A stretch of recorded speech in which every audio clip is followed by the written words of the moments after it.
ഡെലിവറിക്ക് ശേഷം ഭൂരിഭാഗം സ്ത്രീകളും ഫേസ് ചെയ്യുന്ന ഏറ്റവും പ്രധാനപ്പെട്ട പ്രശ്നമാണ് വയറ് കുറയുന്നില്ല എന്നുള്ളത്. ഇത് എന്തുകൊണ്ടാണെന്ന് വെച്ചാൽ ഡയസ്റ്റാറ്റിസ് റെക്ടി എന്ന് പറയുന്ന കണ്ടീഷനാണ് ഇതിന്റെ പ്രധാനപ്പെട്ട കാരണം. അബ്ഡോമിനൽ മസിൽസ് ആയ റെക്ടസ് അബ്ഡോമിനസ് മസിൽസ്, നമുക്ക് ഈ സിക്സ് പാക്ക് ഒക്കെ നൽകുന്ന മസിൽസ് ആണ് ഈ റെക്ടസ് അബ്ഡോമിനസ് മസിൽസ്. ഇത് ബാഹ്യമായിട്ടോ പൂർണ്ണമായിട്ടോ വേർപിരിഞ്ഞു പോകുന്നതുകൊണ്ടാണ് ഇങ്ങനെ സംഭവിക്കുന്നത്.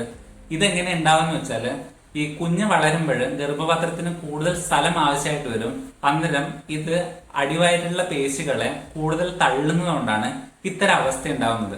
പൊതുവെ സ്ത്രീകൾക്കാണ് ഇത്തരം കണ്ടീഷൻ ഉണ്ടാകുന്നെങ്കിലും പുരുഷന്മാരിലും നവജാത ശിശുവിലും ഈ കണ്ടീഷൻ കാണപ്പെടാറുണ്ട്. ഇത്തരം ആൾക്കാരിൽ ഉണ്ടാവുന്ന പ്രധാനപ്പെട്ട ലക്ഷണം എന്ന് പറഞ്ഞാല് വയറ് വീർത്തിരിക്കുക, വയറിന്റെ ഭാഗങ്ങളിൽ ബൾജ് ഉണ്ടാവുക, നടുവേദന, പോസ്റ്ററിലെ പ്രശ്നങ്ങള്, മലബന്ധം സ്ഥിരമായിട്ടുണ്ടാവുക. ഇങ്ങനെയൊക്കെയുള്ള ലക്ഷണങ്ങൾ ഇത്തരം ആൾക്കാരിൽ കാണപ്പെടാറുണ്ട്. ഇത് വരാതിരിക്കാൻ വേണ്ടിയിട്ട് പ്രഗ്നൻസി ടൈമിലും അതിനുശേഷവും നമ്മൾ ഈ ഓവർ വെയിറ്റ്, പ്രത്യേകിച്ച് ഈ വയറ്റിലുള്ള മസിൽസിന് സ്ട്രെയിൻ വരുന്ന രീതിയിൽ വെയിറ്റ് ക്യാരി ചെയ്യാണ്ടിരിക്കുക. യോഗ ചെയ്യുന്നത് നല്ല രീതിയിൽ ഇത്തരം കണ്ടീഷൻ വരാതിരിക്കാൻ വേണ്ടിയിട്ട് ഹെൽപ്പ് ചെയ്യുന്നതായിരിക്കും.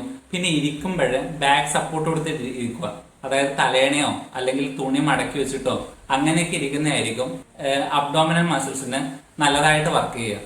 കൂടാതെ തന്നെ നിങ്ങൾ എന്ത് ചെയ്യണം എന്ന് വെച്ചാൽ ഈ ബെഡിൽ നിന്ന് എണീക്കുമ്പോൾ പെട്ടെന്ന് എണീക്കാതെ ഒരു സപ്പോർട്ട് കൊടുത്തിട്ട് പതുക്കെ മാത്രം എണീക്കാൻ വേണ്ടി ശ്രമിക്കുക.